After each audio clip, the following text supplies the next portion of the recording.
Welcome back, guys, to the next episode of RaceChip Insights. Today we are going to talk about dynos, how they work and what is important to know, and we are going to measure our 1.5 TSI on the dyno, of course, and 100 to 200 on the Autobahn.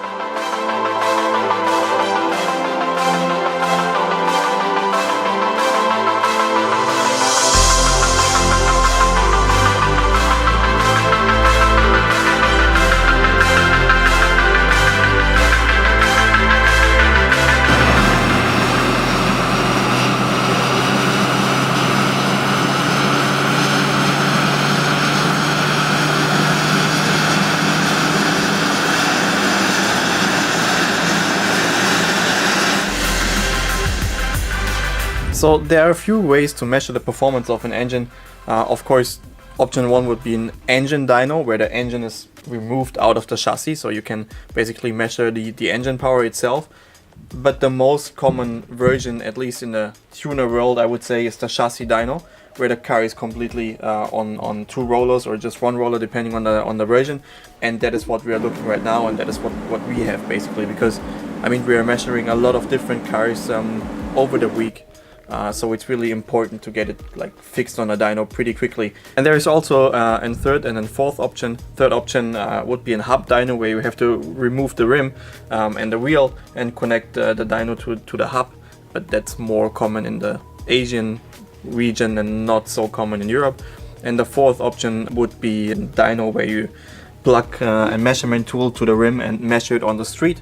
To measure the performance on the street, you have to measure the car in the third or fourth gear or fifth gear, depending on the gearbox and depending on the car, of course. And like as an example, on a C63, you have to do it in the fifth or sixth gear and accelerate until 200 kilometers per hour. And to do that on the street, it's not that easy, and in like 99% of the countries it's illegal to do that. So a chassis dyno is, at least for us, the best option to measure the performance of the engine. One of the most important points, of course, is to have a really good cooling system. Why? I mean, the car is standing on the dyno and there is no headwind, right? If you're driving on the street, you have headwind, which is cooling all parts down and is getting a low intake temperature.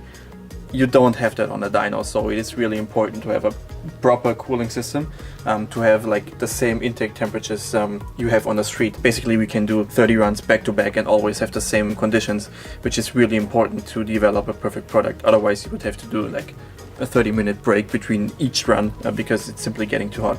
That's the reason why we invested so much money and thoughts into the cooling system, to get accurate results basically all the time, and we are not depending on the outside conditions. So what is important to know, every chassis dyno is measuring basically wheel horsepower in the first place. So that is what you're seeing on the blue line. Blue line is the wheel horsepower. So how do we know the engine power if the dyno is measuring the wheel horsepower? Well, after each run, the power loss is getting measured. What is power loss? It is the loss from the engine to the wheels, so basically the drivetrain. So after each run we are doing, you have to put the car into neutral, or press the clutch, depending how you want to do it. On a manual gearbox, you're pressing the clutch. On an automatic gearbox or dual clutch, you're moving the gearbox into the neutral position, and then the power loss is getting measured. It is pretty simple. Wheel horsepower plus drivetrain loss is engine power. You can see the drivetrain loss is the green line, wheel horsepower is the blue line, and the red line is now blue plus green is the engine power uncorrected, which is that one. So what you're seeing on the top is the corrected value. Why are we correcting values? Well, it is because you want to have the same results all over the world, so that is why you're correcting the values. So it doesn't matter actually if you measure the car like 1000 meters above sea level or 2000 meters above sea level, or at like 40 degrees intake temperatures or like 15 degrees intake temp. Those are the values we have right now on our dyno, or has been measured during the run. That is the temperature in the room. That is the temperature for the intake air, which is getting measured here. pressure, both pressure values, and those are the values Dyno or EVG is correcting against. So basically on all the dynos you have the same condition, doesn't matter Dubai or in Germany or somewhere else. We are using EVG, but you can also use Dyno correction.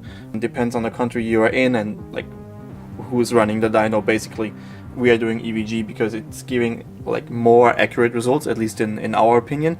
Usually correction through Dyno gives you a little bit more power because the correction figures like ambient temperature and intake temperature and stuff like that is a little bit different. But you have to take care. Some engines are doing the correction itself, like Porsche as example. You don't have to correct Porsche values because Porsche is like adjusting the ECU based on temperature, height and sea level automatically. 198 horsepower and 322 newton meters of torque. Official figures are 150 horsepower and 250 newton meters of torque. So we have a really big improvement all over the range. You are pretty close in terms of performance figures compared to a stock Polo GTI.